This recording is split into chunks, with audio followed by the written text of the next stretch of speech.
इसमें जो मैं पेजेस में पढ़ पा रही हूँ, मतलब ये तो आपने पूरी 400 की लिस्ट दी हुई है। इसमें बहुत सारे साइकोटिक डिसऑर्डर्स भी हैं, बहुत सारी न्यूरोटिक बीमारियां भी हैं, गंभीर बीमारियां भी हैं। इसके अलावा कुछ ऐसी चीज़ें जो लोगों की आदतें या फिर कह लीजिए लोगों के स्वभाव और व्यवहार से जुड़ी हैं।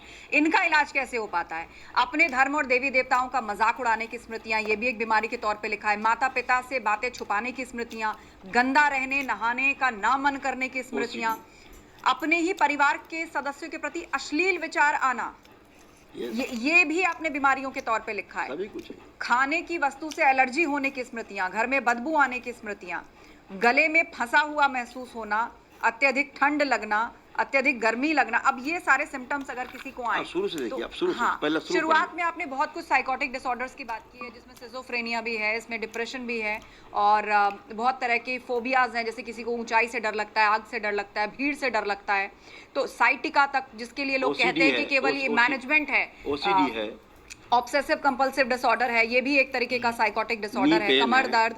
आपने इसमें स्मृतियां क्यों लिखा हुआ है? ये बीमारियां हैं, ये स्मृतियां क्यों लिखा हुआ? स्मृतियों का क्या अर्थ है? क्योंकि स्मृतियां ही रोग हैं। जैसे मान लीजिए अगर किसी को कमर का दर्द है, इधर हाँ, प्रैक्टिकल इधर जी, इधर हमारे जो बच्चे बैठे हैं, माताएं बैठी हैं, किसी को कोई एक ऐसी घटना याद हो, चलिए सब लोग याद कर लीजिए, ऐसी घटना जो आपको बार बार याद आती है और आपको बहुत क्रोध आता हो, कष्ट आता हो, दर्द होता हो, दुख होता हो, उसको याद करिए मन में। देखिए कैसे होता है सनातन वैदिक पद्धति का प्रभाव, आप देखें, उसको याद कर लें आप सब लोग, जिसको भी लगता हो। बैलेंस 3 बार बोलिए ओम नमः शिवाय। आँख खोल दीजिए। ये ओम नमः शिवाय महामंत्र है, इससे कम नहीं आता मुझे, इससे ज्यादा नहीं आता। तो मतलब जब ये लोग कोई मंत्र जाप करते हैं तो उस वक्त आपको अब परिणाम पे आते हैं, हो गया ना काम उधर। हाँ।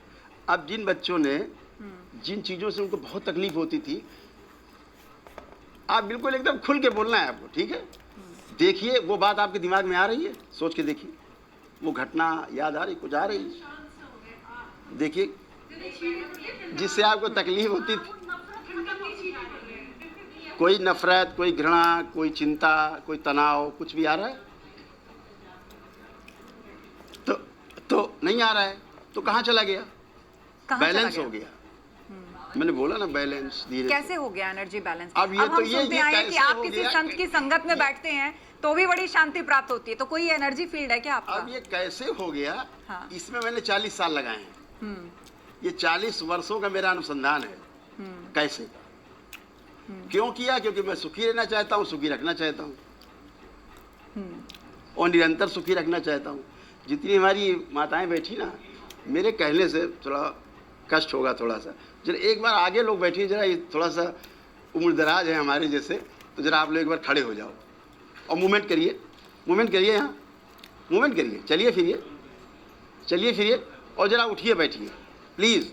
अच्छा, हाँ, बैठक भी करनी है, आप बैठ पाएंगे, तो बहुत लोगों को घुटनों की भी समस्या होगी। अरे सुनिए तो ना, मैं करके दिखा रहा हूँ। ऐसा ना हो हमारे शो के बाद हम इन्हें अस्पताल ले जाएं। मैं कह रहा हूँ ना।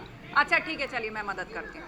अच्छा मैं सपोर्ट दे सकती हूँ किसी को? अच्छा एक मिनट, मैं ये कहना चाह रहा हूँ कि इन्हें कोई कष्ट नहीं है, मैं ये कह रहा हूँ। अब मैं ये कहना चाह रहा हूँ, ये देखो मेरी बहन बैठी, अम्मा आप बैठो, अब आप बैठ जाओ, जमीन बैठो, पलथी लगाओ।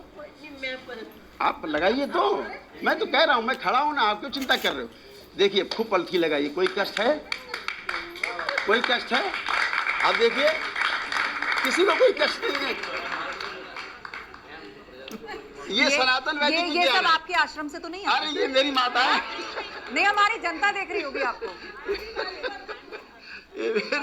अच्छा कुछ पूछना चाहते हैं आप लोग? अब यहाँ पे आए गए हैं तो कुछ पूछना है? ये सब मेरी अम्मा है भाई। आइए इधर आइए आप मेरे साथ।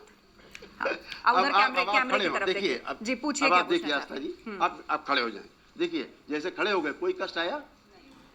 अम्मा कोई कष्ट आया? घर जाके पता चलेगा। कोई कष्ट नहीं, मैं आपको बताऊं, हमारे पहले घुटने में दर्द था, पर हम कुछ दिन से ये एयर प्रेशर कर रहे थे घर में। 2 दिन से हो रहा है, नहीं, पर आज हम बैठ पाए। आप बैठ पाए।